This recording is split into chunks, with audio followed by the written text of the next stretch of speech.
এখানে movie ban হয়, এখানে ডাইরেক্ট পেপার ব্যান হচ্ছে, অ্যান্সার কি ব্যান হয়ে যাচ্ছে। রিসেন্টলি একটা নোটিশ জারি হয়েছে, এই নোটিশ দেখা যাচ্ছে নিচে, যেখানে বলা হচ্ছে যে কোনো পেপার যেগুলো হয়ে গেছে সেটা নিয়ে ডিসকাশন করা যাবে না, যদি ডিসকাশন করা হয়, ক্রিটিসিজম করা হয়, তাহলে তার উপর জরিমানা এবং 5 থেকে 10 বছরের কারাদণ্ড আছে। মানে এখন কোশ্চেন পেপার নিয়ে ডিসকাস করা যাবে না, তুমি কি পেপার করছো সেটা নিয়ে আলোচনা করা যাবে না। আমার প্রশ্ন একটাই, অ্যাটলিস্ট এক্সামটা তো ফেয়ার করা দরকার।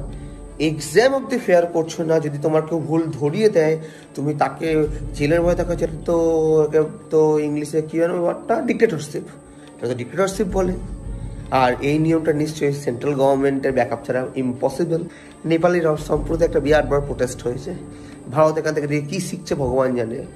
এই জিনিসটা সরকার করলো, এই এসএসসি করলো, সরকার সেটাকে যদি মঞ্জুর দিয়ে দেয় তাহলে দেশের ডেমোক্রেসির পক্ষে একটা বিরাট বড় একটা কুঠারাঘাত আমি বলবো।